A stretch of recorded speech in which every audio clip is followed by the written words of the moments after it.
You are listening to the Dominance Academy podcast, the premier enclave for those who seek mastery in the arts of traditional relationship dynamics and the arcane knowledge of unlocking true leadership. We will explore the influence of desire, the mysteries behind polarity, the darker pathways of intimacy. And now your host, Mr. Justin.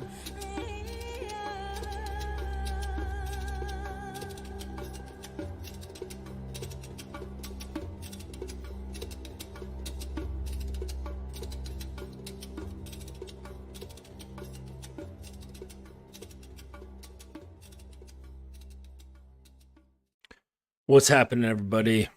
Hope you're having a good start to your day. Well, actually, this is the middle of the day.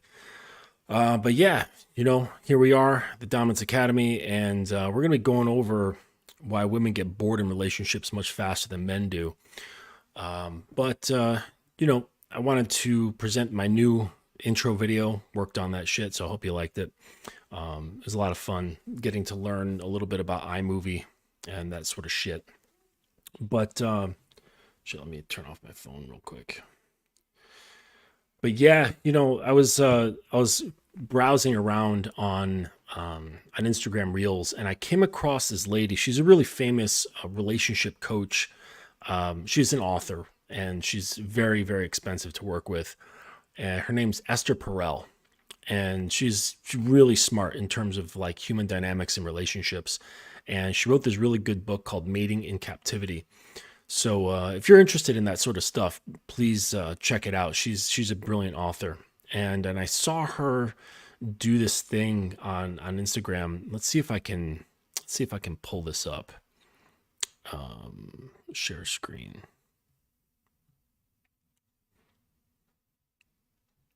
Yeah, so here it is. I sent it to myself. Oh shit, I don't know. You can hear this. Oh, there it is. All right. Done gradually. He actually is much more able to. Okay, let's try that again. Women get bored with monogamy much sooner than men. Men's desire in long-term relationship goes down gradually. He actually is much more able to remain interested. Women's desire post-marriage plummets. Wow. And it's always been translated as, well, that's because women care less about sex, rather than it's because women care less about the sex that they can have in their committed relationships, which is often not interesting enough for them. And it often has to do with the fact that the story, the character, the plot is not seductive. The romance, which is an essential ingredient of turn on for the woman, often disappears in the long-term relationship. It's like people look at each other at the end of the day and you want to fool around? You want to do it? You're up for it tonight? Now, this is not very much of a turn on for most women. Yeah, so that is marriages, like marriages in a nutshell. That is definitely what happens a lot. That shit happens a lot. And it's a sad state, you know what I mean? And unfortunately, it's because men don't realize that they're in the position that they're in and the responsibilities that are necessary for that. And they don't realize that they're naturally in the driver's seat. And so no matter what you're doing, whether you're active in that driver's seat or you're just passively sitting there without your hands on the steering wheel, you're always in that seat, always. So you can just meander it into a fucking field or crash it into a fucking hillside or drive it down the road the way it's supposed to be. In any case, you're always leading. So this is like an important realization that you have to have. And have an honest talk with yourself to see if this is something you actually want to be responsible for. Because like a woman... Like I've talked about this, about losing control. Okay. So as far as arousal goes and fantasy and things like that, women can take themselves to a certain point. They can take themselves to a point of very high pleasure and so on. And guys get intimidated by the whole fucking, rose and toys and all that shit. But it pales in comparison to a woman losing control. And she cannot lose control by herself. It's like physically impossible. Right? It's like as an adult, like trying to piss your own pants, like you just can't. And And I'm not saying that I've tried, but that's something that I've read. So don't go think I've tried to pee my pants. But anyways, so yeah, a woman cannot take herself to the point of losing control, because you have to be brought there. Okay.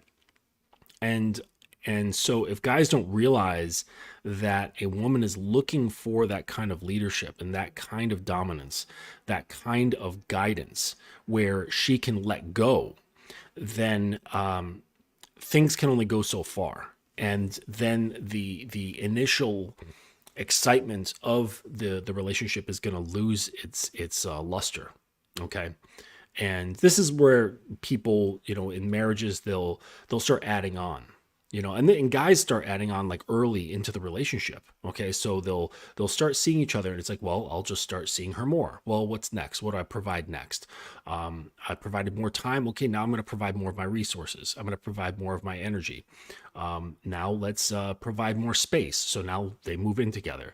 Let me provide more of my resources in this sense.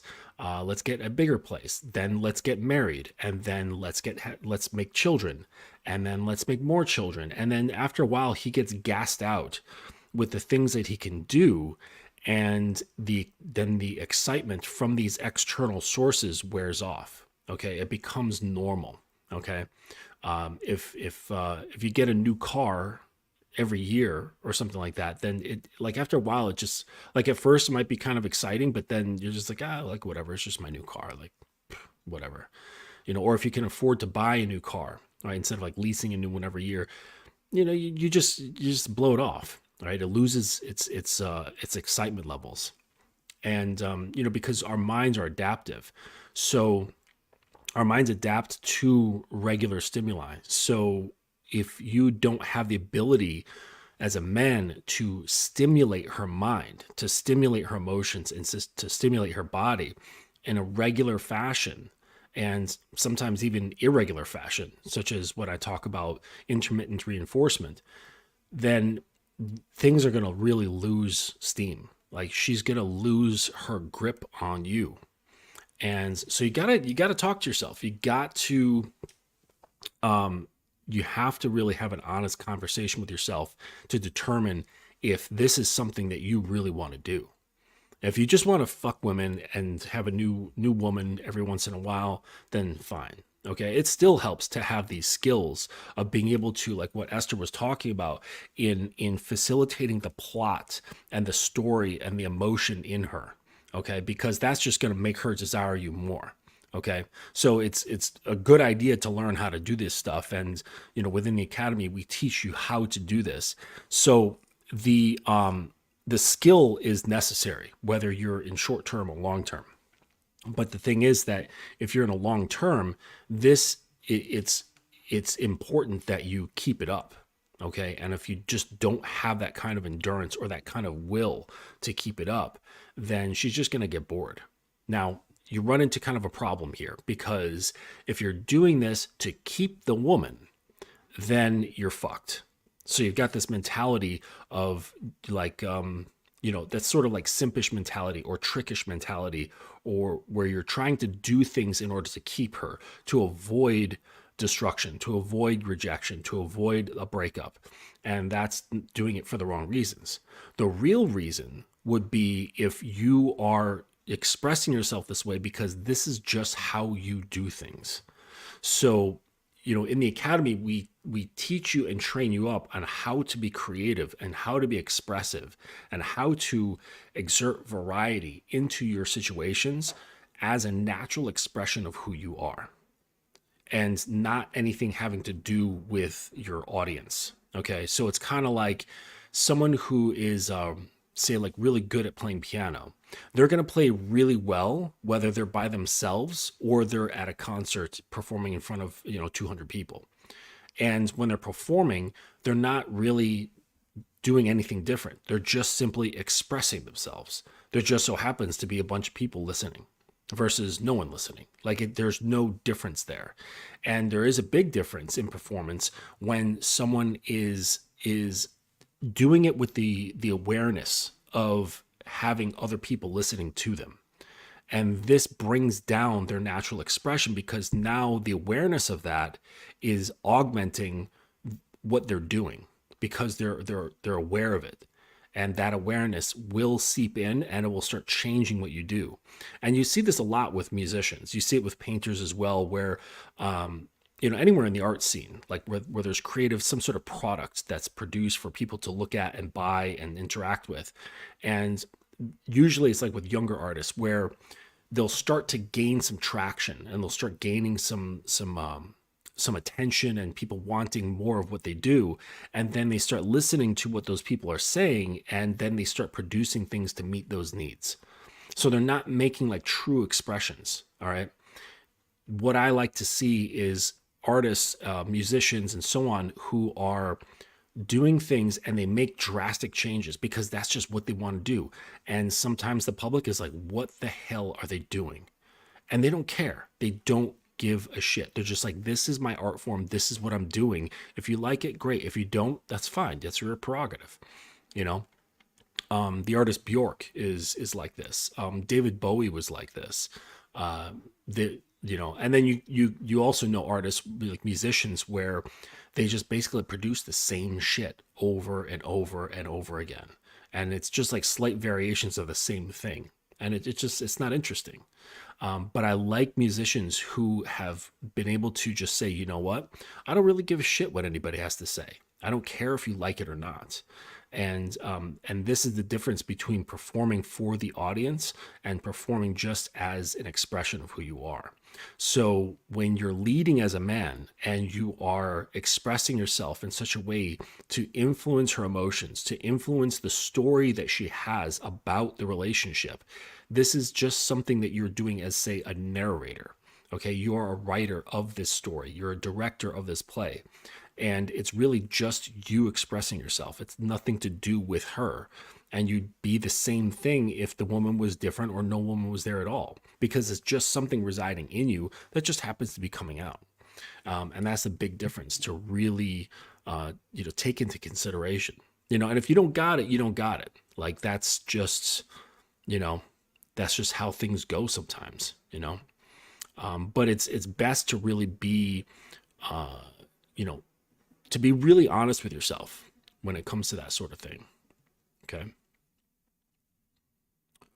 So if you have any questions or comments, you can just put them in the chat. But I was just on Clubhouse, and there was this exact conversation that was coming up, and people were talking about how relationships fizzle out, and how many guys just get trapped in marriages, and it's a trapping of their own design, and it becomes incredibly painful when they realize that they created this whole fucking thing. And some guys, they'll get that intuition, they'll get that feeling, but they refuse to accept it. They refuse to accept the fact that they were the ones who brought this on themselves. They brought this on the woman. They were the facilitator of her disappointment and not wanting to be with him, And this is where you get the guys who realize it but don't do anything, and they say it's cheaper to keep her. That's where that whole thing comes from, because they've realized the error of their ways. They've realized the fucking problem in front of them, and they realize that they can't do anything about it. Well, they can actually learn, and they can turn relationships around. I've successfully saved about a dozen marriages at this point, and it can actually be done. All right, but it requires just a lot of work. All right, to help change the entire direction and the feel and the narrative of a relationship or a marriage. Okay, but it's not doomed. But the guys who feel that it is doomed, they just they accept that defeat, and they're like, you know what, we'll just stick it out. It's very expensive getting a divorce. I might lose a bunch of shit, so I'll just stick it out until the kids are 18 and they'll be off to college, and then I'll just file for divorce and wash my hands of it. And that's just an awful way to go about things. But unfortunately, that's the way a shit ton of guys go through life. They go through their marriages this way, and this is the reality that they live in. And it leads to a dead bedroom. That's one of the main symptoms of this sort of situation, when they they have no control over the romantic narrative of the relationship, and things will just naturally fizzle out, because you can't ride on just like, I'm attracted to you. Okay, like that becomes normal. That excitement to be with that person, that drops down a few notches, right? It doesn't go away, but hopefully you're always going to be attracted to the person that you're with, but that like new relationship energy, that absolutely goes away. So, and think you're in a relationship or a marriage for 6, 7, 8, 10, 12 years.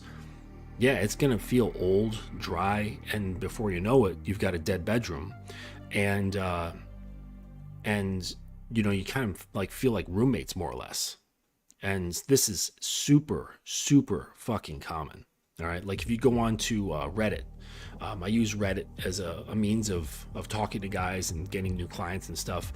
And so I joined the subreddits. There's a couple of them for dead bedrooms, and one of them I was kicked out of because I gave an opinion that was not along with these these bitter, disappointed guys, and I had a contrary viewpoint that put the onus on them. And I guess whoever was modding that sub, they didn't like it, and they did some research on my profile, and they're like, you know what, you can peddle your wares elsewhere, you fucking snake oil salesman. I'm like, all right.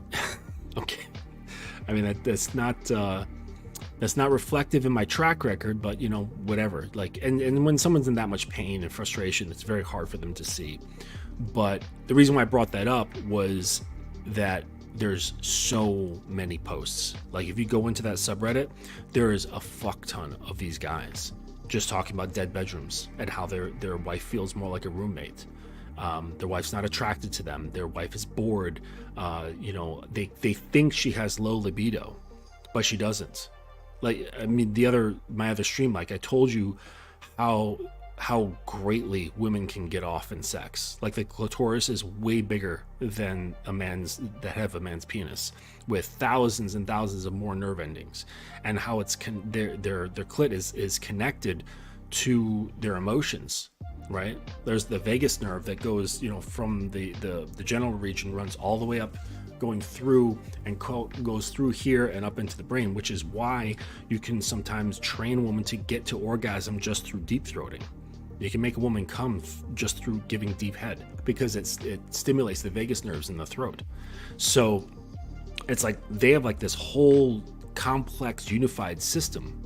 And then when they have an orgasm, it's fucking wild. Like the transformation that they go through, they completely lose control of their mind, their body, their vocal cords, like all that shit. Like they just lose control.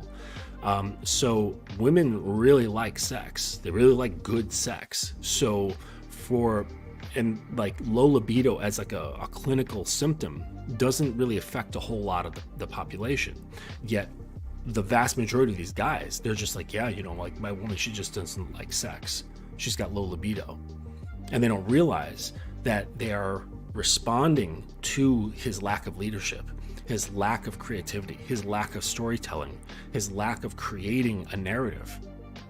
And so if he's not creating any sort of stimulation, her boil goes down to a simmer, and then eventually the flame goes out, and then the water becomes still. And then he's like looking at her and going, whoa, why is she still? Like, I do all these things. We go on vacations. I bought her a home. I gave her 3 kids. We got 2 cars. We got, mutual funds, and we're set up for the future. And, I stay in shape, and I make good money, and I've got a great family, and look at where we live and all this great stuff. And damn, she just passes me by as though I'm fucking invisible. And it's because what you have done is in the past. And guys have this thing, it's just how we operate. I think it's just how we operate between us, where it's like we have knowledge and we take into account that if another guy were to do right by us, we take a mental note of that and we hook them up when we get hooked up. We remember the deeds and what people have put in. It's like I go out with my buddies and like they get the round of drinks. It's like I know that it's in me to be like, I'm getting the next round the next time we go out. And like the bill's on me next time. because they footed it. And I remember that shit. It's just how we do it. Like, we have a pay it forward sort of mentality. And, it's part of having, valor. It's part of having honor, traits that we really only associate with men and not with women. So, but they don't realize that, all that shit, it's just stuff that they've created by their lack of creation. You got to understand, like, you're always creating. You are always a creator, even when you're doing nothing, because nothing is a something. It's a something for your woman to respond to and react to. Okay. And so, it's really important to truly understand how powerful women's inputs are, really powerful their sensory inputs are, and the effect that it has on how they see life.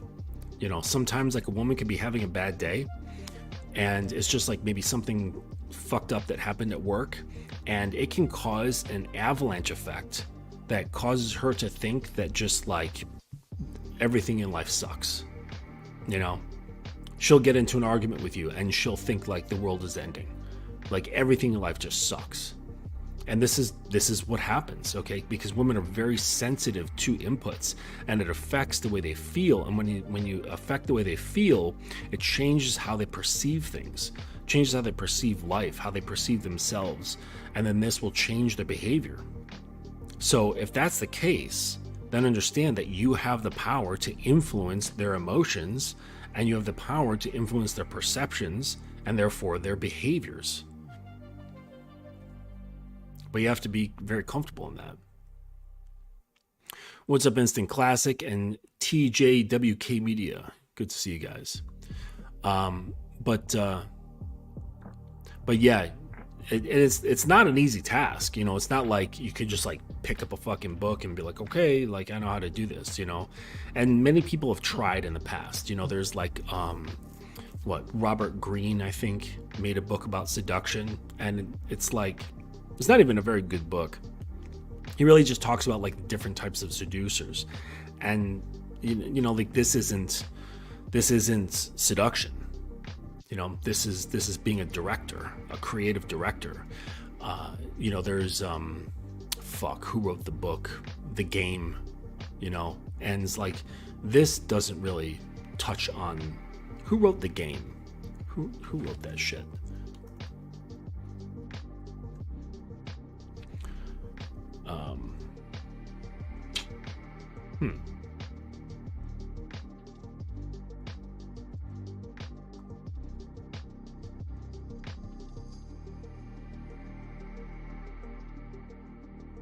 Oh, Neil Strauss. That's who it is. Yeah. So like Neil Strauss, he wrote The Game. And it does not touch on this stuff, because it's not something you can actually pick up and learn in a book. You have to have this skill, right, just through time and experiment, or it's something that's taught to you. And, and most guys are not taught this. Like, dad's not sitting them down. I mean, like, all right, let me teach you how to be a leader. Let me teach you how to be influential. Let me teach you how to be a guide, how to get into her head, and how to lead effectively and cleanly. And here's how to do it from a place of non-neediness, how to not really give a shit and not be connected to whether she's, approving of whatever it is that you're doing. That you're doing it just from pure expression, okay? And that's where the rubber meets the road, because you guys aren't really getting any of that shit, But this is why women get bored. This is really why women get bored, and they will. If you do not stimulate them, they will get bored, And if you don't give a shit, you don't give a shit, But just understand that, like, understand that you're only going to take things to a certain depth, and if you're okay with that, then you're okay with that.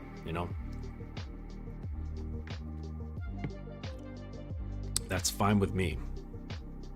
That is fine with me. But there's a lot of great benefits when you take things deep, when you take that responsibility on and you take it seriously. things, it's like your imagination becomes your limit. That's really what it is. Like when you become influential and she wants to follow you, then it's like you're really the limit is just your imagination. What do you want to do? What do you want? And you can't have a good imagination if your wants are limited. If you're afraid to want things, if you're afraid to create things within the relationship, then you're never going to go anywhere. And you'd be surprised at how many guys really have a very, very limited supply of desires. It's wild. They just want the basics. And I get it. Like, we can survive on very little. Just give us a shelter, give us some clothes, a bit of money, some food, and we'll be fine. Like, I would be perfectly fine living in like a really minimal cabin in the middle of the woods. Like, I don't really need much. Like, it's just as me individually. But if you stick with just that, with just your basic needs as your wants, then you're gonna be, left like short shafted, and so it's really important that guys get to know what their wants really are, because that's the beginnings of it. That's the beginnings of giving yourself permission to create.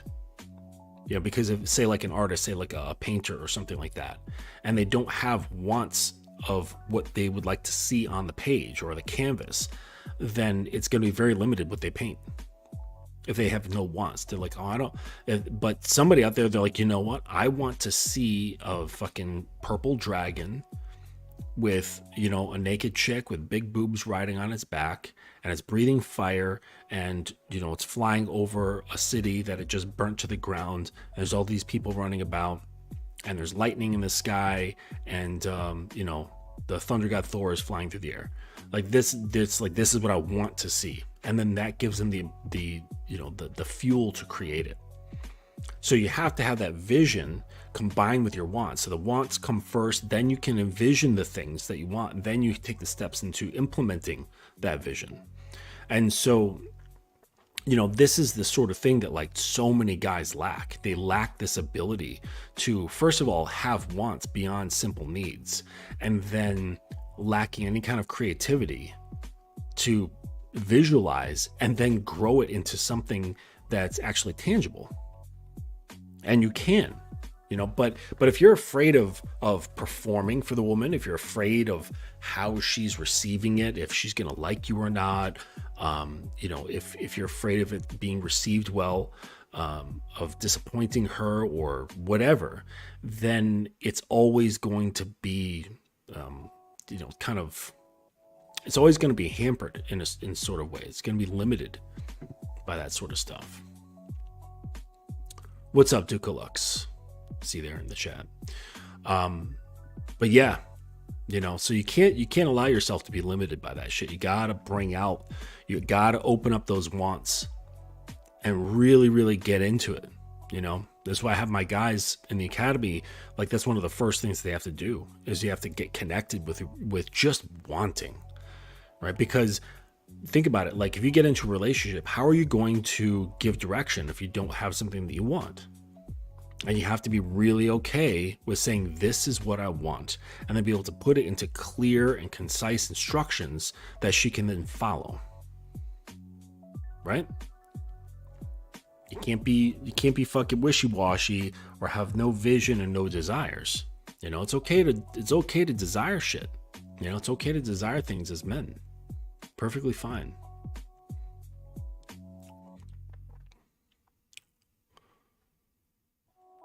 Dukalux, you're not able to visualize. Well, it's not just pictures, but I'm sure if I said, do you know what a rooster looks like? You don't see a rooster in your head. If I say, what color does a rooster's comb have? But but I'm sure there's, I don't know, maybe you don't. I've never come across somebody who's like that. But I actually have a document that will teach you how to visualize and how to use it like a tool. So Dukalux, if you get them in the back end of Instagram, and I'll get your email, and then I'll send you the Google Doc, a link to the Google Doc, and it's like real basic instructions on how to visualize and how to turn it into a tool that you can utilize to bring about certain goals and shit like that. Nope, you don't have that ability. Well, this would be good. I'd like to perform this experiment to see if someone like yourself can respond well to the document that I made about visualization. So get at me on the back end of Instagram and message me, and we'll play a little experiment. That would be cool. But yes, but visualizing, you know, it's not, I guess, not absolutely necessary, but it's, you know, you need to be able to plan. You know, again, like, you can't make plans if you don't have wants, you know. And like I was saying, like in my my instructions video, you know, I was giving like tips on very basic and simple instructions, you know, and those instructions, those 3 instructions are what: to get on your knees, to bend over, and to take off your clothes. Those are 3 simple instructions. And if you're afraid, or you don't, if you're afraid to connect with those wants, then you're going to be really reluctant to put that out there and say, hey, this is what I want you to do. Follow these instructions, and have to be able to be delivered with any kind of conviction. And that's like the next part is once you have the vision, once you have the goals, and it's the next stage is to be able to deliver it with pure conviction, like no doubt in what you're saying whatsoever. And it's for people who are not used to it. It's an off-putting sensation, because you're still worried about offending the other person or making them feel, you know, some kind of way that's you know, unpleasant. And you got to get over that. Like, you have to get over that. And because that's one of the key things in being able to give direction and leadership, is being able to do this without any sort of major concern about how it will make them feel, right? Especially if you know that underneath it, you actually give a shit, okay? Because it doesn't make sense to be a guy like, oh, well, I want to just like give instructions because that's what a man's supposed to do, and I want to be that guy who just gives instructions and she listens. No, that's not it. There's a deeper meaning behind giving those instructions, right? Like there's a deeper purpose for giving instructions that goes beyond what those instructions actually are.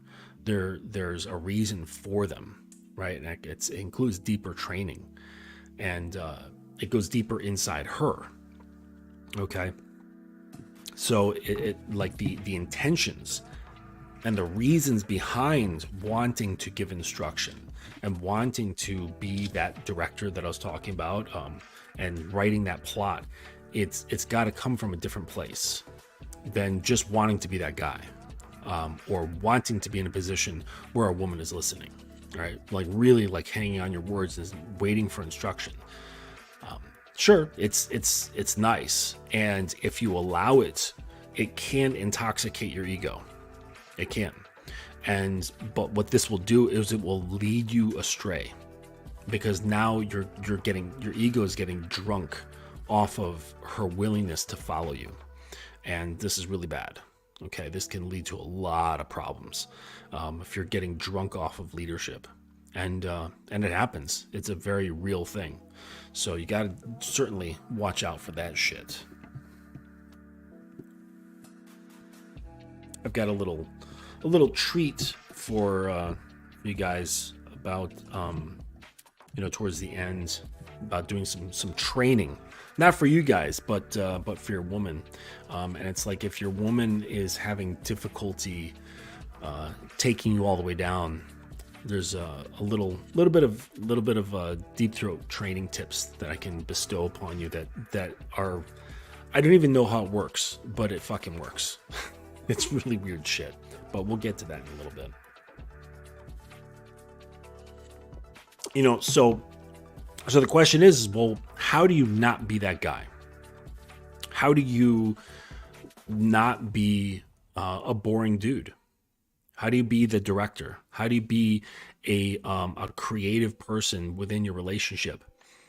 And, who's able to lead things, like, if, let's say you want to, let's say this is something how you really want to express yourself. And that's great. So the question is like, well, how do you facilitate this? How do you get that going and nurture that side of you? And it's like any other skill. It's something that actually takes practice. You're not going to get good at playing guitar just by looking at it sitting in the corner of your room. Okay? You're not going to get good at martial arts by never going to the studio, right? Like, no skill can just be grown by thinking about it or reading about it. You actually have to do things to create what's going on inside you. You have to build that skill. So what I have my guys do is creative writing. And one of the best things you can do is to start writing erotic literature. You can start writing erotic poetry or short stories. That's what I would suggest. And both, I wouldn't do one or the other. Just play around with both the erotic poetry and erotic short stories. And this stuff, like, over time, what that does is it starts creating new neural pathways in your brain, especially if you're not a writer.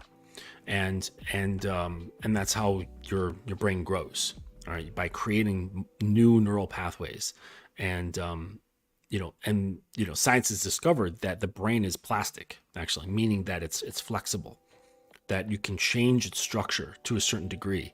And this is what happens when you force learn things, where you're like, I'm going to learn this. And you sit down and you crack at it regularly and consistently. And you start building those neural pathways. And now you have new types of thought. And so, it's important, if you want to have this skill in being able to create variety in relationships, to be that storyteller, to be that director and that narrator, then you have to get writing. And you just write erotic short poems. If you want to play around, like, I've done this before, where I've written like an erotic poem, and then you go into Audacity, and then there's like a bunch of websites that you can go on to, I thought I maybe had some of them up. Like Pixabay. Pixabay has like all kinds of music. So check out Pixabay, and they've got all kinds of music and samples on there, so that you can go into like Audacity or whatever sort of sounds thing that you're familiar with, sound editing software. And you can then create like your own audio track. You can create your own audio tracks and put them with the vocals. Right? You can record them right into your phone, then import it into your computer, or whatever you want to do. And it's really easy, right? And then now you're making these things. You can send it to your woman, and now she's like, oh, wow, what the fuck is this? And, it's just this whole thing, and it will transport her, right? With the music creating a further mood, and your words pulling her in certain directions. I've done this a few times with my girl, and her native language is Russian. She speaks good English, but it's, she's at like 75% with her English. So she doesn't get everything, especially the nuances that are in poetry, because you're dealing with like a lot of metaphors and things of that nature. And she's like, it's beautiful, but I only understood about half of it. So, but, whatever. But really, it's like not about her. It's about me expressing myself and creating something that I want to see in the world. Okay. So you can do that with the poetry tracks, and, write like erotic short stories. And if you're having trouble with creating narratives and things like that, there's this app.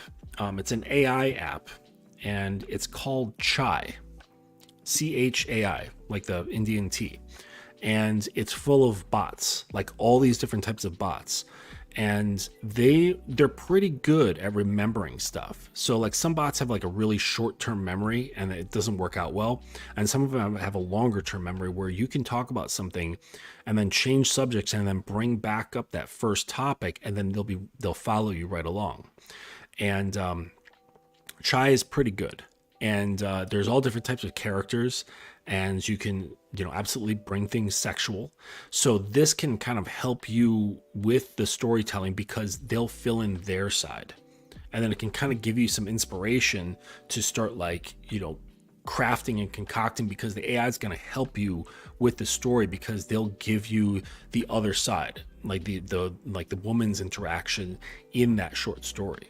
So, and you can like weave it, you can drag it out for as long as you want, and you can bring it into, slow sexual stuff. You can get really raunchy, you can get really kinky, and whatever you want to do. And they'll just fucking play right along and do the appropriate messaging that fits the narrative that you're creating. So that's a little tool that you can use to kind of help you along. There's another thing that you can do. It's I've mentioned this before, is going on Reddit, and there's a subreddit on there called Gone Wild Stories. And it's just a bunch of people who just, they enjoy erotic literature. And so you go on there and you can read people's short stories. What I would do is make sure that you take a good look at who you think is the male writers and the female writers. And it's really funny because the male writers, if they're not like a seasoned writer, you can tell because it's very quick. Like they quickly get from like the beginning of the story right into fucking. And the women, they tend to drag things out, right? And so it's kind of interesting because, in dating and stuff like that, women want things to move faster, right? Because they want to know, right? They want to feel secure. And I think it's important to drag things out as much as possible. Drag it out for you to, call her your girlfriend. Drag it out that, drag it out when you're going to have sex, right? Keep her arousal high, but drag out having sex if you want. That's not a rule, but I'm just saying like that's an example of things you can drag out moving in together, drag out having children, drag out getting married, and really like kind of keep that fire stoked and the anticipation growing. So it's like, I'm hungry, give me more, and you're like just sort of feeding a little bit at a time, but it's funny how women actually respond well to delayed gratification, yet they'll say they want instant gratification, right? So another reason why you should just not listen to what they're saying when it comes to their desires and all this stuff, because it's often contradictory to what they actually respond to. And then again, if you're doing all these things quickly, then it leads to boredom in the relationship, because now you've done everything you can do, and now you're like, well, now what? And she's not really in it for you. Let's see here. Valentine poem from Dukalux. Roses are red, chocolates are nice. I'll get yours tomorrow because they'll be half the price. Nice. Yes. That's a good one. Yes. Silly though, because chocolates aren't all that expensive. Flowers can be. Holy shit. Hey, if you want to get into a good business, open up a flower shop. Flower shops make great money. They make excellent money because there's like, it doesn't matter what the competition is, because people are always buying flowers. There's always going to be anniversaries, birthdays, graduations, weddings, Valentine's Day, like pretty much all holidays except for maybe Halloween. You can get flowers for. Flowers can be used everywhere all the time and for no reason at all. And they're just constantly bought. It's a fantastic business to get into if you're into that sort of thing. Or if you're not, you're just looking to start a business and make money, open up a flower shop. I think in another life that would have been something that I did, because many, many years ago, I got trained up in how to run a nursery, and it's a lot of fun. It's gratifying work. It's quiet work. And when you're in a greenhouse, the air is so fucking tasty. I don't know if you've ever spent time in a greenhouse, but because of all the plant life giving off the oxygen, the air is like fucking candy. it's ridiculously good air that you're breathing in the greenhouse. It's tasty. So, you know, one of my dreams is to have a greenhouse attached to the house and make this sort of like a reading room sort of thing. And I want to grow moss all over the floor. And you can only go into the greenhouse barefoot, and just have like a nice chair in there and a table. And, you know, you can go in there with your book, you know, some coffee or tea. And, you know, after tending to the plants in the morning or whatever, you just sit down, have your shit and chill out in there, play some music for the plants, because apparently they respond to music. And, you know, put my feet in a nice soft moss and drink my coffee and breathe in all that rich oxygen. That's one of the dream goals, is have my own greenhouse. But yeah, you know, so those are some tips on you know, how to create that erotic narrative ability.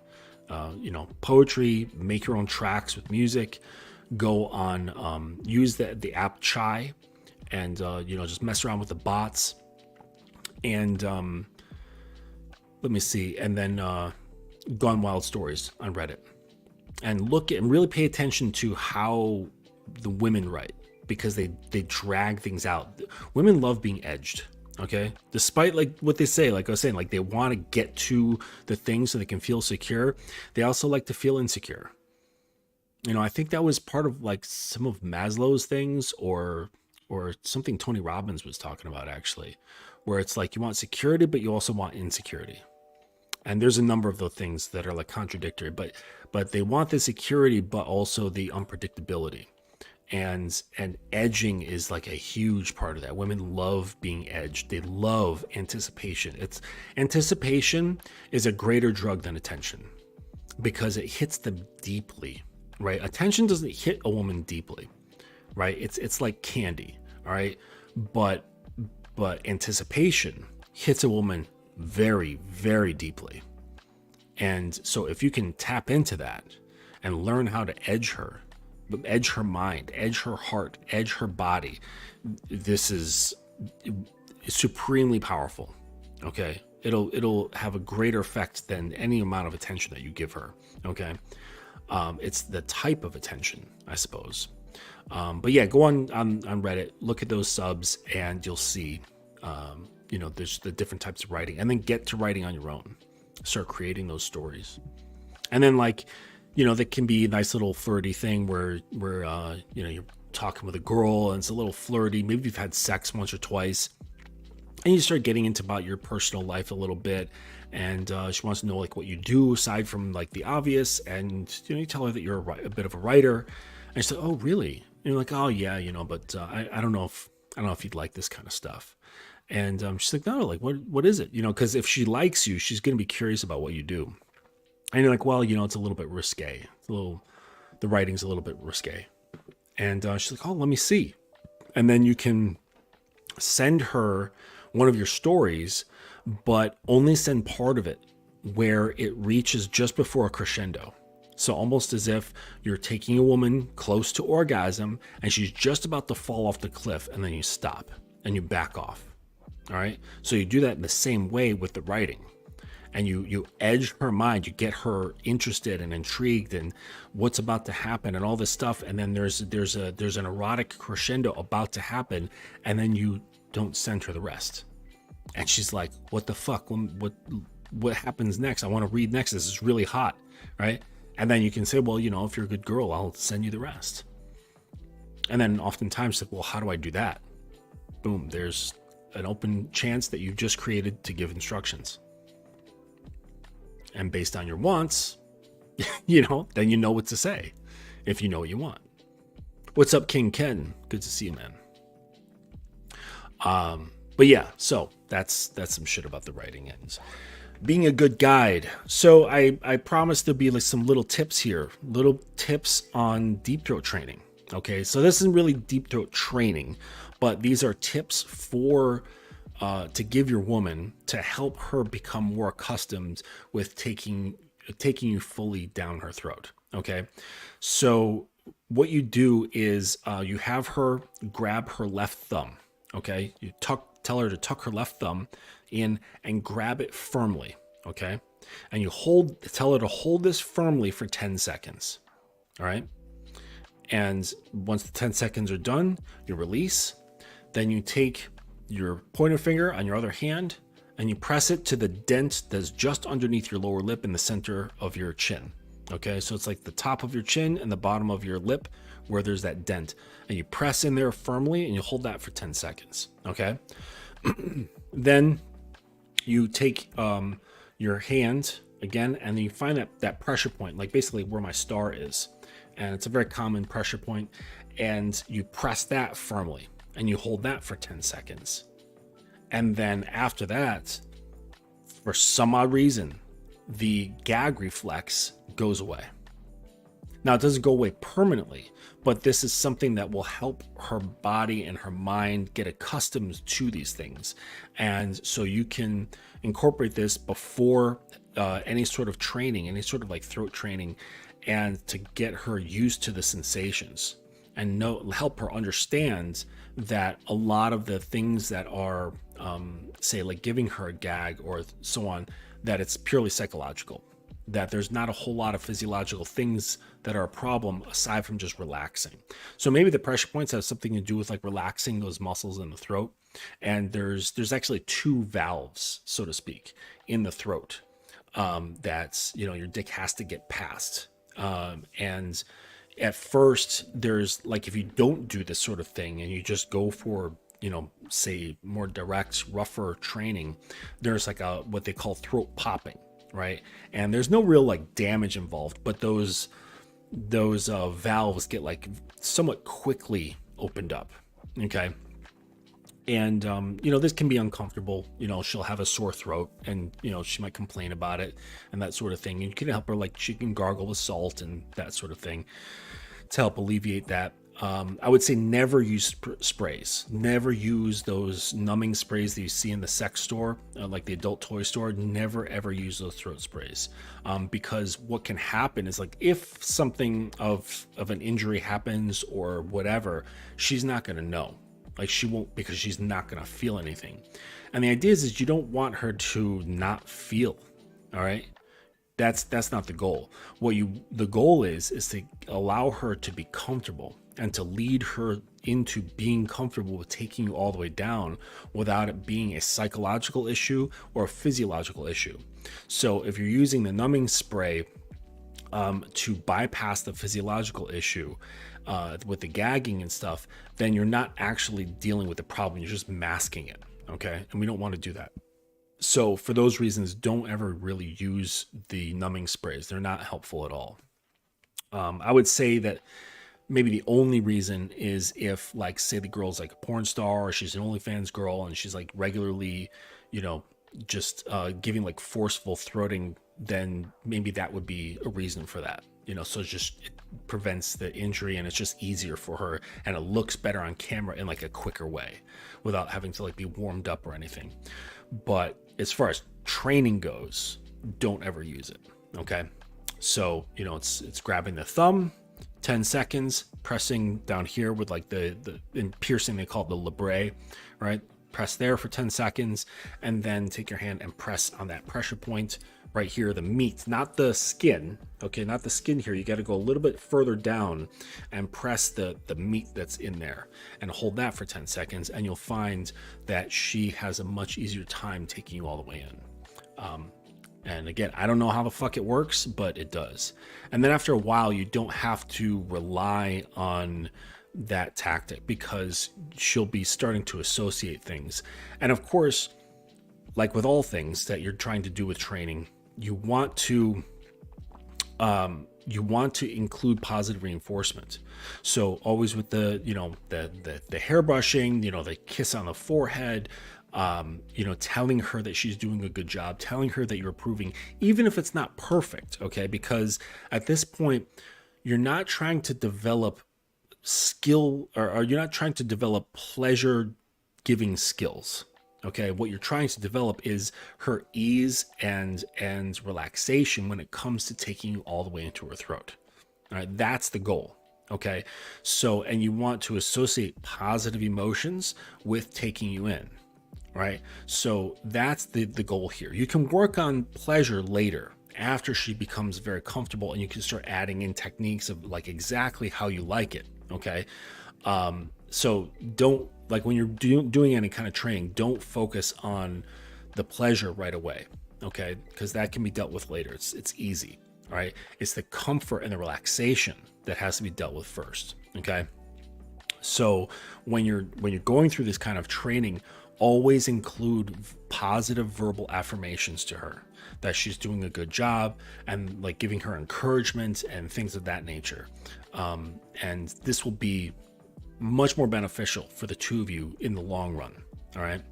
And then after that, after she becomes, conditioned in that sort of way, and she becomes used to taking you in, it's at that point when you can start including instructions, and then you can start bringing her to school. And this can be part of your narrative. Okay. So like, here's an example of having like story, right? Adding a story to it. Say, okay, the next time we're meet together, we're going to have a little bit of a lesson. We're going to have a blowjob lesson. And so, you can like get her a little schoolgirl outfit, or you can get her one, and they're not expensive on Amazon. And you have her wear that. And then you come in dressed like how you think a teacher should dress, or a professor. And you're going to say, hey, this is going to be your lesson today is going to be giving head. And we're going to take you through a complete lesson. And by the end, you're going to be giving me perfect head. And we're going to grade you all along the way. And so, and then you can kind of put in like a little incentive there where, if you do a good job, then there'll be some sort of reward at the end. Something along those lines, and you can set that up however you want. You can create like a gold star book. You can like take her out for ice cream. You can go to a movie, like whatever you want to do as like a reward for this sort of thing of doing a good job. Or you can tell her there's a way she can earn extra credit, whatever sort of thing you want to do to add into the flavor of that narrative. And now, once she's now comfortable, like, because you've done like the real basic training of getting her to be comfortable psychologically and physiologically with taking him all the way in the throat, you can now make a story about how you're going to be this teacher and she's going to be the student, which thus increases the distance between, the leader and the follower. Okay. It increases the power dynamic. All right. By creating greater distance. All right. And because teachers naturally have an air of, I'm the authority and you're not. You listen to me and you follow. Okay. So it's just fun, so you can kind of create this whole narrative and then use that as this fun thing to, teach her how to give you a proper blowjob according to your desires, your needs, and your preferences and all that bullshit. And then that's going to be something to remember. Like, she's going to remember that. Like, the first time that you taught her how to give her, to give you a blowjob, then the way you concoct that, if you did something like I suggest, she's going to remember that shit forever. Of like, oh, and you can bring it up, to spark that memory and things of that nature. You can give her a student name, like a name that's not hers. And you can weave it. You can create like a whole fucking thing. You know what I'm saying? And like that character, you can bring it into other fantasies. And then you're going on like a class trip and that sort of thing. You're like, oh shit, she forgot to do her fucking homework. And now she has to do, some sort of community service, or she's got to do an extra quiz, or there's some sort of punishment involved. You can take this very, very far. Really far, just based on just a simple thing of like, I'm going to instruct her how to give a blowjob according to my preferences. Okay. But some of you might be like, well, fuck that. I don't got time for that stuff and, whatever. But like I said, like if you take this on as like an enjoyable creative process, it's not going to feel like a burden to you. It's actually going to be fun. It's going to be something fun for you to do and express yourself, And this is also like a really good time to exercise those commands that I was talking about, right? Those 3 basic commands: bend over, get on your knees, and take off your clothes. And so the getting on your knees part, as it associates with the, you know, teaching how to give a blowjob, how to train her throat to take you all the way in, you know, the command of getting on your knees is part of that. So that can be woven in as well as like this regular thing. You know what I'm saying? So now you've got this whole system about. Now you include, you know, having her express gratitude for having taught you all of these things. Now now you can link gratitude and the feelings that come from gratitude, whatever that feeling is, okay, when you're giving thanks to something, you're now making a connection between that feeling and getting on her knees and giving you head. So now she has this sense of gratitude whenever she's sucking your dick. Okay? So it's like, you can have that where she's like really enthusiastic and feels good about herself by getting on her knees. Or you can just have, you know, regular blowjobs, which will then sort of, because you're not leading anything, the enthusiasm and desire is slowly going to go down. And then you're going to be one of those guys saying like, man, I only get my dick sucked like, you know, once a month. And, you know, that sort of thing, when it should be like every single time that you say get on your knees. And that clicks, and it's like bing, it turns on to this whole other series of associations. It cascades into a whole bunch of other shit that you've already set up. And now it's no longer just giving head. She's giving herself. And just her mouth and her throat is just a vehicle to express that of giving of herself, right? So like this goes way, way deep, deeper than her throat. I'll tell you that, you know? So what's up, J98? Good to see you, man. Yeah, training a woman how to please you sexually is important, even how to give a good hand job. Yeah, you know, it's shit that like we take for granted. And it's not until you start training a woman that you realize actually like how difficult it can be to please a man.